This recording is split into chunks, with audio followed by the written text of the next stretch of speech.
Welcome, everyone. I'm Hannah from the Bangor Public Library.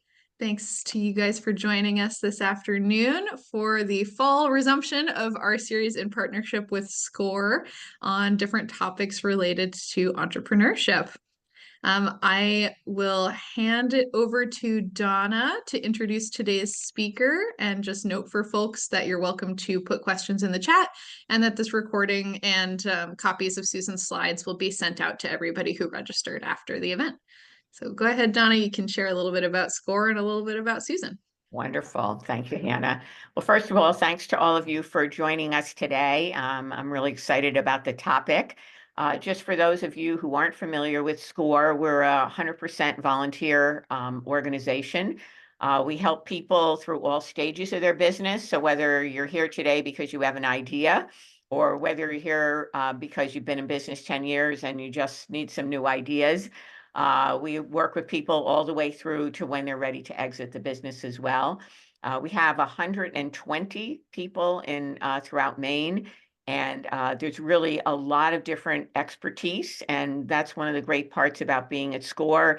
As an example, yesterday I was mentoring an organization in the construction industry, and they wanted help with marketing. That's definitely not my wheelhouse. So I was able to call on one of the 120 other people for help on that. So it's really nice that when you call on SCORE, you really get a team. So anyway, anybody who's interested in getting some SCORE advice, just go to score.org, type in your name and say you want a mentor, and we'll match you up and we'll go from there.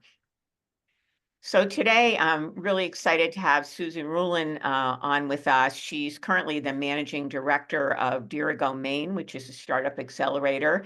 And she spent quite a few years as the program manager for Top Gun, which some of you may have heard of. And I thought Susan was uniquely qualified to talk about what are the common traits of the people who are successful entrepreneurs. And I'm anxious to hear this as well. And so it's just a good opportunity to kind of check in with yourself and see, hey, what are the traits that are important? And maybe if I don't have one of them, maybe I'll get a partner or get somebody who also has one of those traits. So with that, Susan, it's all yours. Thank you so much for that kind introduction. I really appreciate the opportunity to present today, especially talking about entrepreneurship, because I feel very fortunate and privileged that I get to work with entrepreneurs in my job. As Donna mentioned, I am the managing director for Dirigo Labs, and I'll tell you all about Dirigo Labs in just a moment. But just a little bit about my background. Prior to working at Dirigo Labs, I worked for a software startup in Portland called Dynamic Grid. And we developed software for microgrid energy for that sector. And we were the first software company in Maine to deploy AI in software. So it was a very good experience for me that really informed my work on a different way. And prior to that, it was with the Maine Center for Entrepreneurs for about 10 years, where we launched the Top Gun program that is in multiple locations across the state. And then I worked for another startup and I owned my own small business. So I do feel somewhat qualified to speak on traits of successful entrepreneurs. I think I've figured out that I've maybe worked with about 300 startups. So they're all very unique and different. So with that, I will continue on. I'd love to make this conversational. So if you have any questions or would like to go down a rabbit hole and have a side conversation, I'm always all about that. I'm here for it. So please do put a chat or just take yourself off mute and ask the question. Happy to entertain that. I think it's important to understand the difference between an incubator and accelerator first and foremost. I know before I worked at the Maine Center for Entrepreneurs, I did not know the difference. So I think maybe helpful to just have an understanding of the differences of the two. So essentially, an incubator has its roots in research universities, and accelerators have their roots in venture capital. So historically, research and development happening at universities needed a method of commercialization, so kind of bringing the research into the marketplace. And so programs within universities were started to kind of aid in that technology transfer. But the key takeaway is very early stage. And they still are very much part of university programming. You will often hear tech transfer, and just as an aside, you will hear sometimes private sector founders partnering with university researchers to develop technology, which does require special licensing consideration as you have two parties who are taking a product into the market. Accelerators, I think of them as programs to de-risk the investment. Typically, accelerators serve scalable, innovation-based companies that will be growing very quickly and require often investment in exchange for equity in the company. So historically, accelerators were part of venture capital firms. And one classic example of that is Village Capital, and they ran a program to train founders to be more successful. And then the cohort of founders themselves made the determination as to who would get the investment at the end. So it's an interesting thought. Now, of course, you see incubators and accelerators everywhere in all shapes and sizes. Dirigo Labs runs. We've had 3 accelerator cohorts and 1 incubator cohort. So the impact numbers that you see on the side of my slide represent the first 2 accelerator cohorts and baseline of the 3rd. So collectively, they've created 68 jobs, raised $10.8 million in funding, have utilized 7 of Maine's tax incentives and credits, developed 102 products. We've had 1 acquisition, which is something we're very proud of, and they've generated $11.2 million in sales. We track a whole lot of other metrics too, but those were the highlights I wanted to share with you. As I mentioned, we launched an incubator, so we wanted to serve that ideation stage founder to pre-seed, which is generally very early. You're just thinking about your business, or you have a business, but you haven't had any revenue and you don't have any investment yet. We found with working in our 3 accelerator cohorts that had there been an earlier intervention that might have been pivotal for the company and saved them from a lot of missteps. We also wanted to provide some pipeline to the accelerator. And last thing I will say is Dirigo Labs is the state's FAST designated organization. It had been the Maine Technology Institute. It is now us. That's an acronym that stands for Federal and State Technology. So essentially gives us funding from the SBA to provide small business innovation research assistance to startup founders who are, if you're not familiar with this, these are the agencies: the National Science Foundation, the National Institutes of Health, Department of Energy, etc. And they publish every year research topics that they would like help with. So if you are a startup founder and you have some alignment with that area of research, you can receive upwards of $1 million in funding. So it's usually granted in 2 phases. So we can provide support for helping to see if you have a project that is a fit and helping with a proposal development. So that's a little bit about me and Dirigo Labs. So we'll move along. I was trying to find a quote that I thought would be representative of founders, and I just found this one and I thought, yeah, that's it. I think by their very nature, I think startup founders and anyone who's willing to start any kind of business, whether it's a startup or a small business, I think probably sets the rules, maybe doesn't always follow them. So the traits. These are traits that I've come up with, and I'm going to say one caveat here.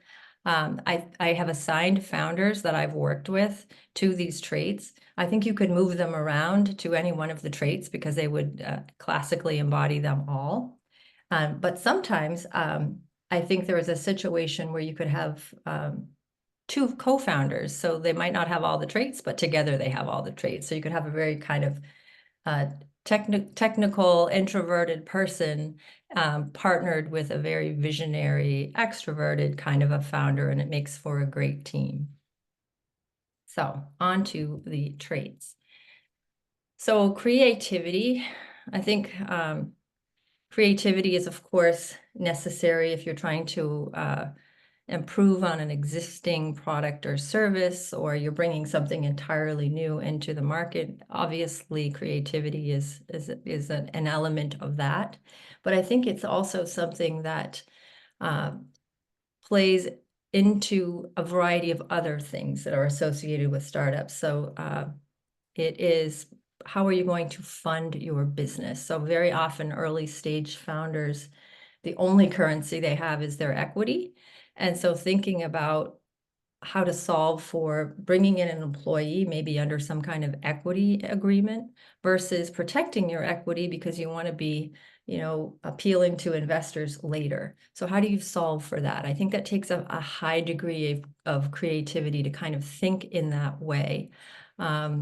Maybe you're going to investigate using some kind of contractors, or how are you going to market your product with a $0 budget very often.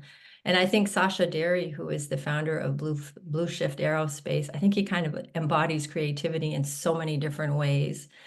First of all, they've developed a bio-derived rocket fuel, and they launch tiny cube satellites. They kind of are their customer research organization. So they launch these cube satellites into suborbital space to do research projects. And I think Sasha was very creative in understanding that everybody likes rockets, and this is a very expensive industry. I think he needs to raise something like $70 million. But he realized this was a very compelling story to tell, and he was very successful raising funding through a crowdfunding campaign. So I think just a lot of different examples from the idea for this business to the creativity it takes to carry out this business. And one side note on Sasha, he was on CNN, and he ate on CNN. He ate his fuel, and what he will tell you, it's a trade secret, and it's a heavily guarded trade secret. But what he will tell you is his rocket fuel tastes like chicken. So I always liked that. One thing I'd add, Susan, and SCORE talks a lot about when people are putting together a business plan, what problem are you trying to solve? And that really, to me, fits in with this whole creativity piece. Is I think that successful entrepreneurs have kind of really thought about how can I solve a problem, and it usually turns out to be in a very creative way compared to competitors. So that seems to be kind of the idea you're talking about here. Yeah, I totally agree with that. Yeah, a lot of times people associate creativity with that the more classical sense of creativity. But I think just being able to cross the valley of death, we talk about that a lot with founders, which is before you've made sales and you've run out of your sort of grant money, that takes a lot of creativity to kind of keep the business going during that very lean time. So I totally agree with you. So next, strong work ethic and discipline. I think there are not many things that are more difficult than launching a business, particularly something that didn't exist before. And I think it is steeped in the 100-hour weeks sometimes. And I think often you'll find founders who have to work a side hustle job, or they work full time and then their business is on the side. So I think you can just imagine how hard that is, and how much dedication and focus and belief in your idea that it takes.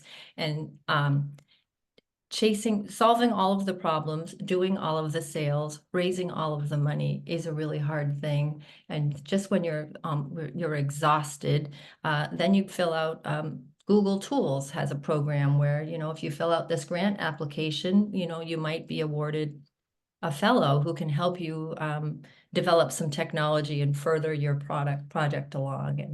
And Michelle Delbois from Remo, to me, exemplifies that.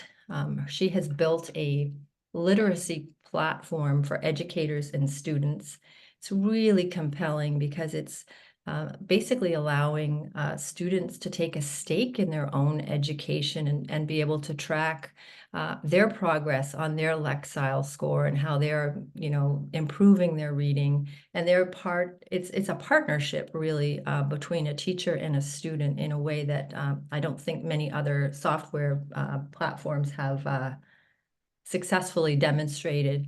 And to your earlier point, Donna, I think Michelle is a former teacher, so I think she experienced the pain or this problem in the classroom that we were talking about before, and she developed this platform. It's not been easy for her. I think she's been at this for a long time. She does have a side job, and it's not in the classroom because that wouldn't allow her to work on this project. She's had to change out her CTO, which is always a challenge. And yet still, I think she prevails and she's doing great. So I think she's just a great example of that work ethic and that dedication that's needed. Yeah, one thing I'd add to this is that the other thing we talk about a lot at SCORE is there's a difference between working in the business and working on the business. Mm-hmm. And so this trait can sometimes get so narrowly focused that you're just a restaurant example. You're washing the floor and you're cleaning the windows, as opposed to stepping back and thinking about, do I have the right offering? Am I opening up the right hours? Am I kind of like, how am I going to compete, against other restaurants? So I would say that kind of a nuanced piece of the strong work ethic and discipline is to kind of make yourself work on the business, not just in the business. Yeah, I totally agree. Totally agree. Risk-taking and courage. Yeah, I wanted to highlight Kay Aiken here because I can't think of a better example of someone who has faced adversity in business and prevailed and moved forward through some really just unthinkable circumstances. Anytime you launch a startup or any business, there's inherent risk, right? That's my earlier quote, I think, was very apropos. But I worked with Kay. I mentioned that I worked for a software startup in Portland, and I was there for 4 years. And I went to work for Kay because she had been in the second cohort of Top Gun. And I always follow any founder that I work with closely, and I try to keep in touch with them. And they'd had several pivots and several ups and downs, and ended up that they won a phase 1 and a phase 2 small business innovation research funding, and they were off to the races, and they had hired a CTO that I was very interested in working with. And I'd been at MCE for about 10 years. So I really wanted to work with Kay and work with her CTO, Sean Meredith. And so I went to work and we were making some really great progress. As I said, we were funded by SBIR. And then Sean, he had a PhD from MIT in fusion physics. And he had this 1 in a million opportunities to work for a company in Cambridge that was doing exactly that. And so he had no dissatisfaction with working with us, but he just had this opportunity he wanted to take advantage of. And I think the CTO in a tech startup is probably the most important hire that you can have in the company, even more so than the founder sometimes. And so that was a tremendous setback. But we had a chief science officer that we promoted. He didn't have existing technology, so we couldn't call him a CTO. But we went forward, and Kay went forward leading that with a new promoted chief science officer. And then the co-founder of the company, the architect of the software that we were developing, passed away from a very rapid form of cancer. So that was a tremendous setback. And I really thought, how are we going to move forward with that? But Carol, her name was an excellent teacher and had trained our chief science officer. So Kay stewarded that ship, and we moved forward. And I would have said that would not have been something that we could have done And then, of course, we had the trifecta of tough breaks. The third, of course, was the pandemic, and that everything kind of came to a halt, as we all know. But many of our products we were importing supercapacitors, which are sort of like batteries. They're not classically a battery, but they act like a battery for energy storage. So we were really at a standstill for the company and ended up having to have a big layoff at that time. So Kay always kept her belief in the company. She believed so much in our ability to do it. And I think that is why she survived that major setback with us having to have that layoff. And the company is doing great now. And she has 6 employees, and they're going after new markets, and they're doing really well. So just wanted to share that kind of personal experience that I had with this founder, who I thought was such a classic example of risk-taking and courage. Because I do think that is a very elemental aspect of being a startup founder, and it is certainly one of the traits that they embody. Any thoughts on that before I move on? Okay.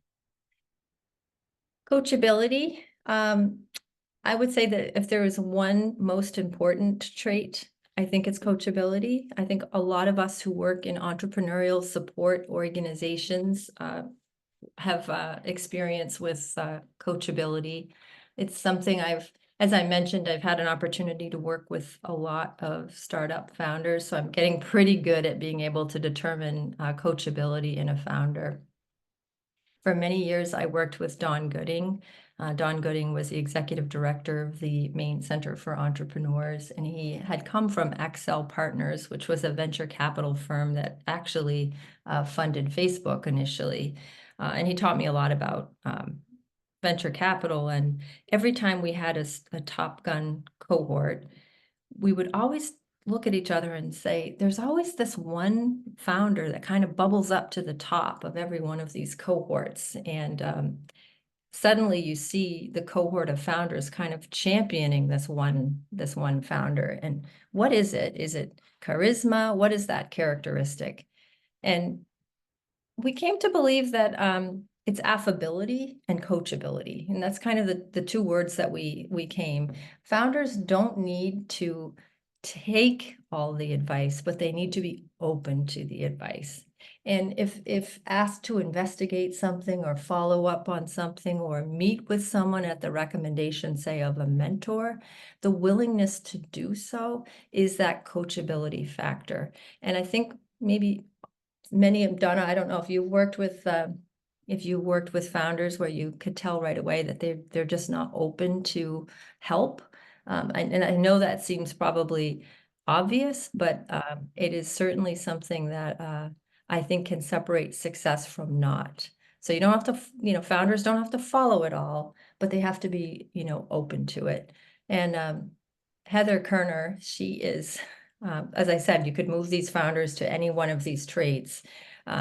Heather Kerner is just such the embodiment of that trait. She is the founder of The Good Crust, and she's a full-time occupational therapist, and she's launched this company, The Good Crust. And what I love about her as a founder is, first of all, she hires people with special needs to work in her company, which I think is tremendous, and I think very informed by her work in school systems.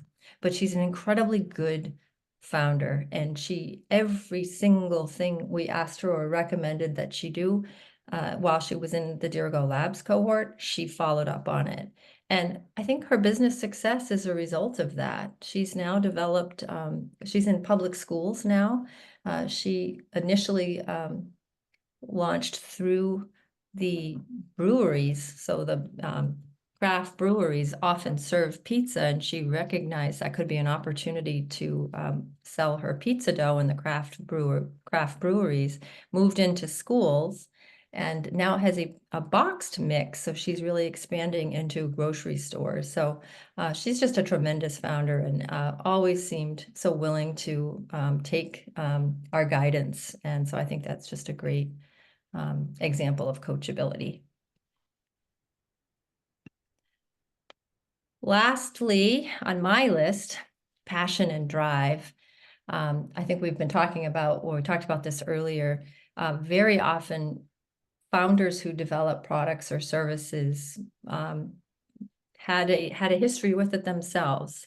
And they experienced the problem, or somebody close to them had the problem, and that led to them coming up with a creative solution or a new business. So I think this team, Hussey Medical, is exactly that situation. These are three, a father and two sons. The dad, Bob Hussey, is an engineer. His son, Dave, is also an engineer. And then their son, Dan, is a physician. And for about 20 plus years, Bob has been a patient who used an ostomy bag. And I didn't know this. I learned so much about this from working with them. But ostomy bag patients, there's no indicator, there's no sensor that tells them when they have to make the change of the bag. And this can be this can have severe emotional trauma for the patients, particularly pediatric patients, because what happens is they don't want to maybe spend the night at someone's house for fear that they would have some kind of accident with this bag. So it's a big problem. And this team has developed a sensor for the ostomy bag that they've been at this for nearly about 10 years now. But they've developed this sensor that indicates when it's time to change. So I think that this is a passion and drive example of the experience with the need and the love of each other, I think, that has turned this idea into a business that I think soon will be out to manufacture. So those are my traits, and I'd love to open this up to conversation and discussion.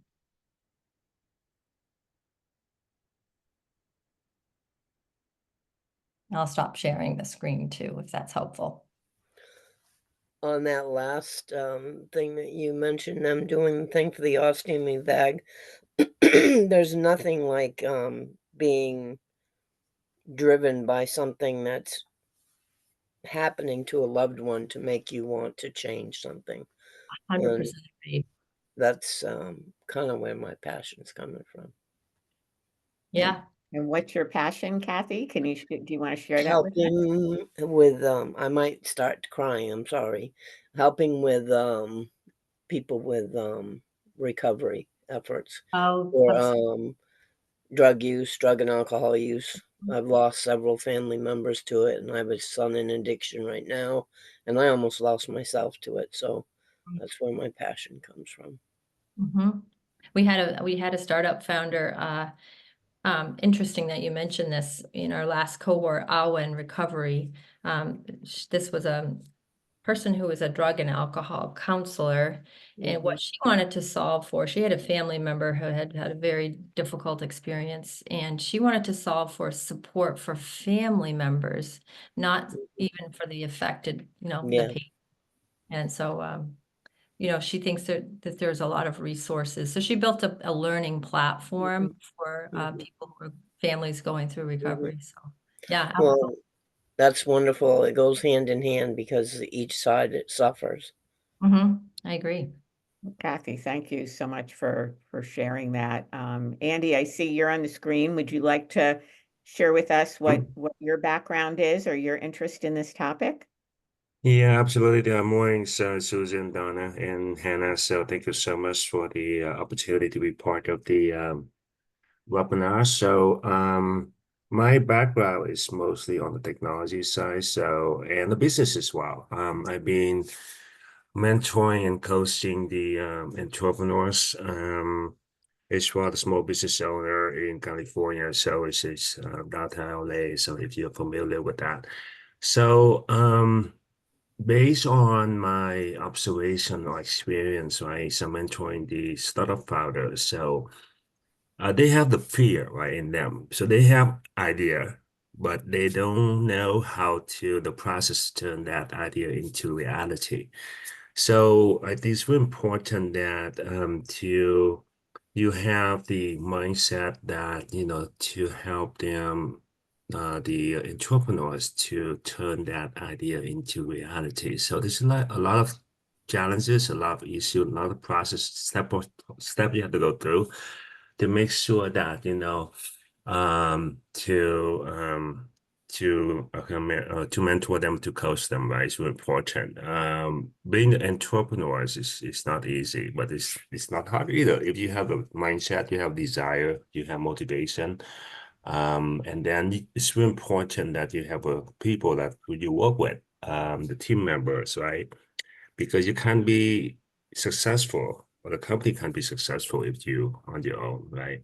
So a lot of company, entrepreneur out there, they start the company out, you know, on their own. But the thing is, to the point that they get stuck in the process because one, they don't have people or the resources, with the skill set to help them, um, to with the business, and then at the same time, they don't know where to get the funding from, right? So it's a lot of moving part. So as a mentor, I think it's very important that we have, to be a good listener, and then to have open communication, right? And then to be Right. able to Now, coach Andy, you them. really bring up something I think that is Yeah. really important is it can be pretty lonely being an entrepreneur.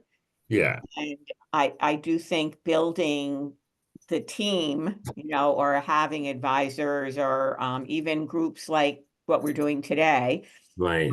is really making sure that, you're not alone. So same people are going to bed at night worrying about some of the same problems. So I appreciate your perspective. Michael, I see a great eat sign on your logo there. Would you care to share with us what your business is?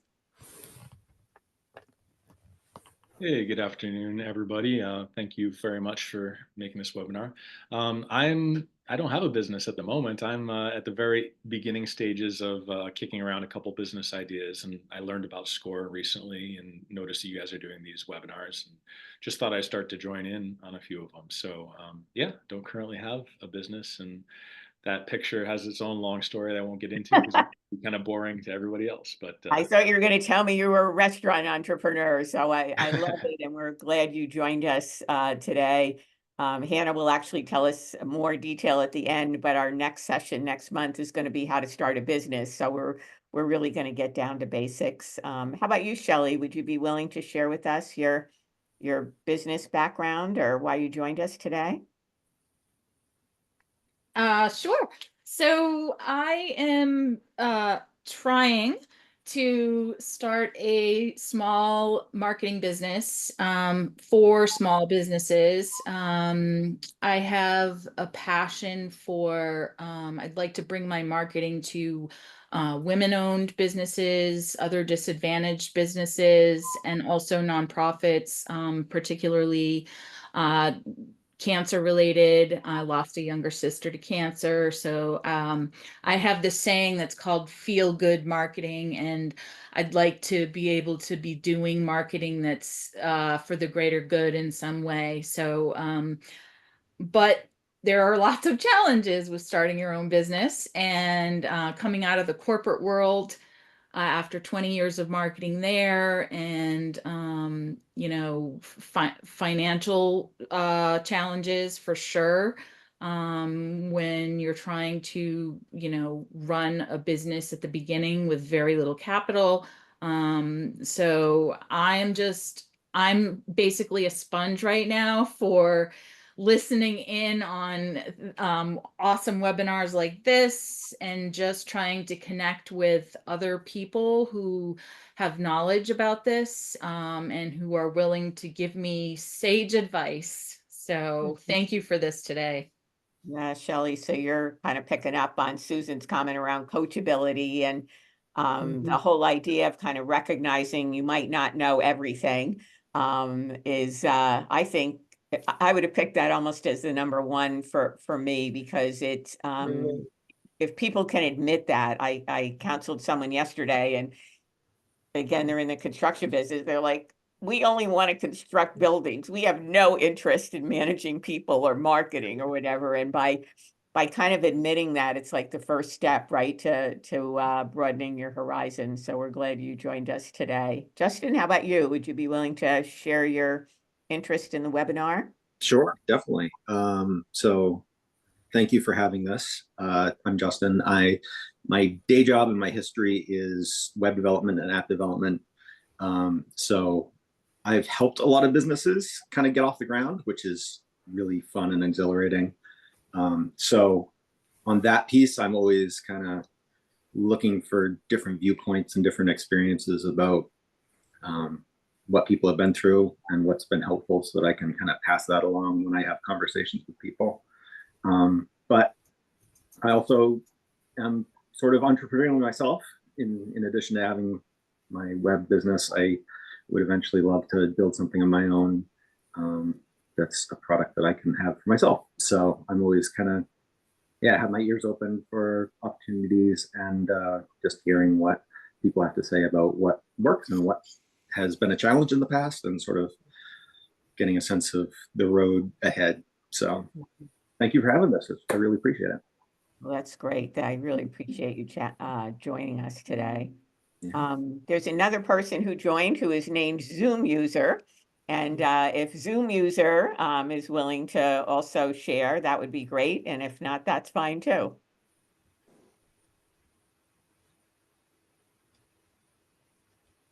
Okay.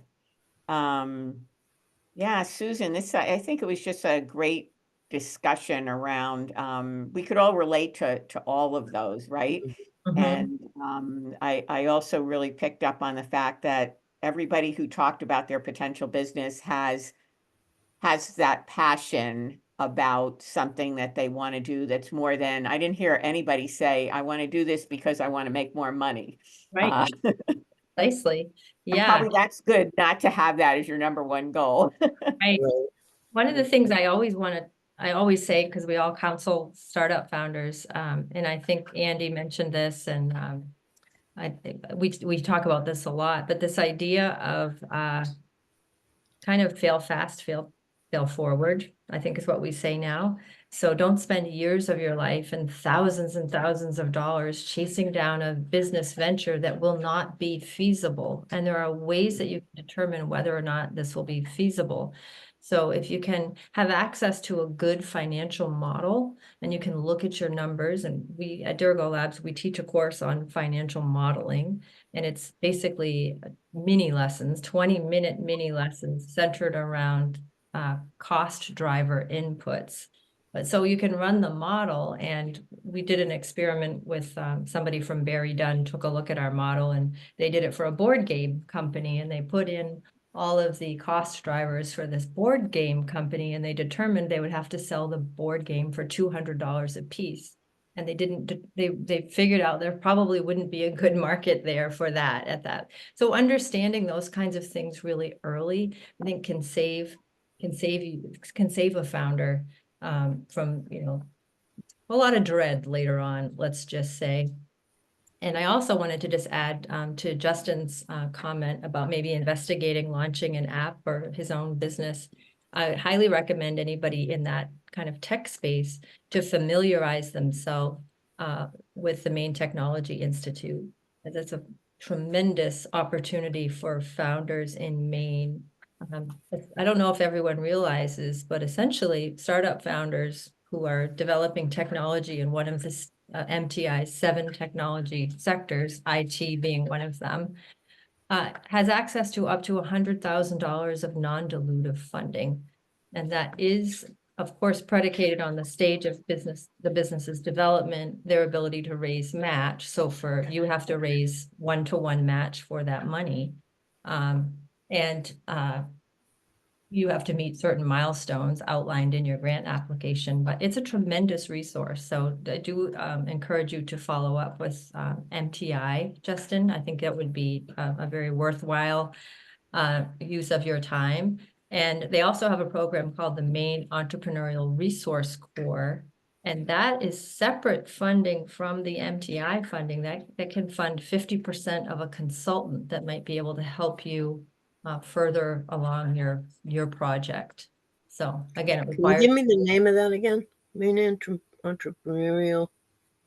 If you go onto the Maine Technology Institute site, it will be right on there. It's called MERC. Oh. That's the MERC. Okay. And as Susan said, I just recommended a client the other day to do help with a website. So it really is a tremendous resource. And this Okay. conversation is also making me think about one of the things I think that entrepreneurs have a real advantage in Maine is that Maine is a small town. And there are just so many connections and so many opportunities to get help or, sometimes funding. I don't want to oversell that because grants aren't just laying around for people to pick up. But it is amazing how, I just worked with Susan the other day as an example on getting some help, and she knows somebody that knows somebody. So kind of, I'll promote SCORE here. If you need some resources, and certainly Susan's Dirigo Labs as well, and is just reach out and say, hey, I'm looking for somebody. I've got somebody who wants to do a patent on something. Well, it turns out the University of Maine has a business library, and they've got somebody who is very well versed in patents. And so I sent them there, and they kind of got a really good start without necessarily having to get a patent lawyer right at the beginning. So I really would encourage you to kind of take the first step. And whether it's reaching out to Hannah, who's got her own resources at the library in terms of researching businesses, myself, Susan, just reach out because we all talk, and it is a small town, and we'd love to help people get started because it is important to fail fast. And I still say fail cheap, so I guess I've got to change that to fail forward. But we don't want to spend years of your life and savings. We want you to figure out pretty quickly whether this idea is viable. So. That is so true, what you just said. And I will say that small town aspect, I needed somebody to teach a class on market sizing. So the total addressable market, the total serviceable market. And we had for our incubator session, and I have somebody from SCORE who's gonna present that session, Whit Ford. And Whit is somebody that we reached out to and worked with in the very early days of designing our financial modeling. He and Ralph Nodine is another SCORE mentor, presented that Financials 101 because we felt like we even had to level up our startup founders just to know the terminology to take the financial modeling class. So true. It's a big, small town. And if we can't help you, I guarantee you, we all know collectively someone who can. Right. We like to say there's no wrong door. None of these groups are in competition with each other. We really want to help people be successful. And if we can't, we open another door. So for any of you who want to follow this up, just let us know, and we're glad to help you in any way we can. Any other questions or thoughts from the group?